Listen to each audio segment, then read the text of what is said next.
when did you buy that royalty in near Bakersfield or wherever it is? But that was before I met you, right? Yes. No, it wasn't before. Yes, it was. It was just before. You're right. Yeah. And that goddamn royalty still paying me $70,000 a year. And what'd you pay for the? $1,000. Yeah, yeah. Now that's the opposite of the Permian. My dad bought $1,000 or $1,500 worth of royalties before he died in 1964. He left them to my mother. My mother left them to her two daughters, and my older sister died, and my younger sister's here today, and she gets these checks every month, and she knows about all these different fields and what they're producing, and that's the reality of half of the oil production or something around that in the United States, and then the other half is shale. And if you've gone to the movies and ever watched oil, you've never watched the things that are pumping out Charlie's royalties in California. You see these gushers of oil. Well, in the Permian, this should sink in on you. And the first day when you bring in a well, it may be 12,000 barrels, it may be 15,000 barrels, and it's dangerous. Occidental had one come into, I think, in 19,000 barrels or something like that, one day, and in a year and a half, it becomes practically nothing. It's a different business, in effect. And the United States, it's interesting. We use whatever we use, maybe 11 and a fraction. Well, we produce 11 and a fraction million barrels of oil equivalent a day. But if shale stopped, it would drop to 6 million very fast. Well, just imagine taking 5 million barrels a day out of the production in the world, and then we're also taking down our strategic petroleum reserve. Strategic petroleum reserve is the ultimate oil field. You don't have to drill. It's just that we've got it, and it was supposed to be strategic, but it gets involved in politics, and so there's all. When you talk about the oil business, you're talking about different kinds of businesses, basically, and we like Occidental's position in the Permian, and we wouldn't like that position. It got to minus one day. It got to minus $30 a barrel. That was crazy, of course. But if oil sells at X, you do very well, and if it sells at half of X, your costs are the same, and it doesn't change the production, and it doesn't work as well. But it also brings down the oil production of the United States very fast. So we don't know what oil prices will be. What is the funniest story that you have never told about each other? And also, what is the hardest part of your business? I'll answer the second. The second part of your question is that we don't have a hard business. We love our business. Every morning when I get up, I feel good. I don't know what's going to happen that day. Maybe nothing will happen, but maybe something will happen. And if nothing else, I'll roll some T-bills or something. But I work with the greatest group of people you can imagine. We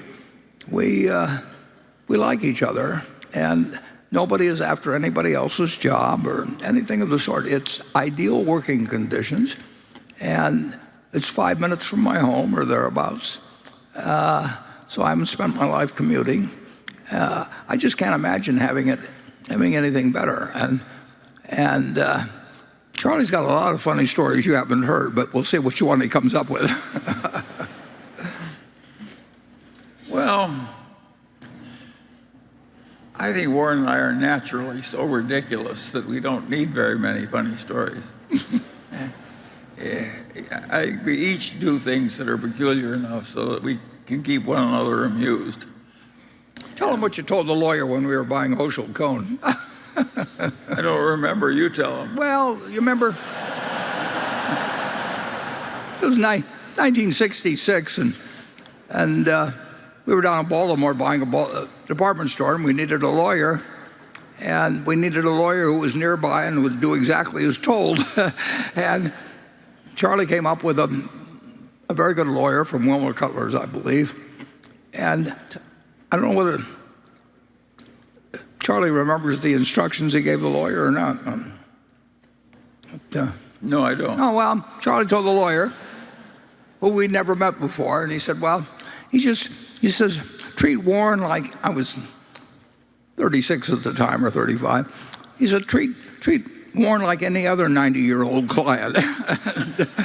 This guy knew exactly what he meant.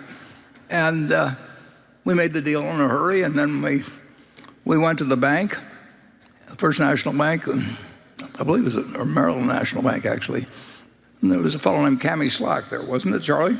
And we wanted to borrow $6 million against a $12 million purchase. And Cammy looked at us with bewilderment. And he says, you want to borrow $6 million against this little old Hochul coon?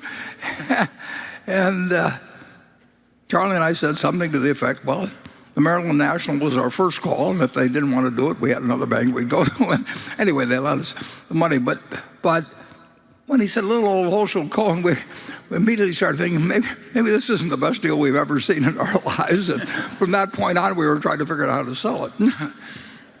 So we had as much fun.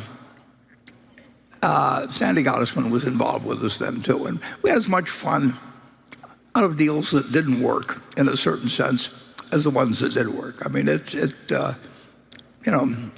if you knew you were going to play golf and you were going to hit a hole-in-one on every hole, you just hit the ball and then when the hole is 300 yards away or 400 yards away, nobody would play golf. I mean, part of the fun of a game is the fact that you hit them into the woods, and sometimes you get them out, and sometimes you don't. So we are in the perfect sort of game, and we both enjoy it, and we have a lot of fun together, and we don't have to do anything we don't really believe in doing. I mean, we are not dictated to by any group, and so we get to follow our own. We get to forge our own destiny, and in a sense, forge the own principles by which we can run the company, and that's a huge luxury in life. And we don't want to be president of any other company in the world or CEO or anything else where we have to conform to certain things that we really don't want to conform to. So, is that a fair description, Charlie? Yeah, it is. Yeah. How do you transfer your wisdom to your grandchildren and heirs? How do you lead them to investing? Do you see value in investing as a family or individually? Thank you. I'm going to let Charlie do the answering on it. He's got more. Well, I have more grandchildren, but I am quite philosophical about my grandchildren not thinking exactly the way I do. It seems to me that's almost the natural course of life. And I just live my life my own way, and they can observe it as an example if they want to. And if they don't, they can try some other way. I don't like it when they try some other way. And I have to pretend that I like some of the boyfriends and girlfriends I don't like. But I just struggle through like everybody else. And usually I just bite my tongue and keep silent. That's my way of handling it. Well, I would say that I think that in my case, my three children have grown a lot smarter in the last 30 years, and I think I've grown smarter. Well, I know, but you needed a lot of help. That is for sure. No, I would totally acknowledge that. That's why I had the room to go. I mean, I had plenty of room for improvement, but we all had a lot to grow. I worked a year for U.S. Steel, which was in their fabrication department in Los Angeles, a big operation. The thing was utterly doomed, and 3 years later, it went back to greenfields. The whole thing was razed to the ground. I did not see it coming. Now, to be that ignorant and that, as I was at that age, it was a sin. And my professors, by and large, were even more ignorant than I was. Nobody had observed the basic economics of business in a scientific way at all when I was young. Well, if we're getting into confession time, I have to tell you, it's 3:30. So we don't want to keep going on. Who knows what we'll be saying in another half hour. So, so I thank you all very much for coming.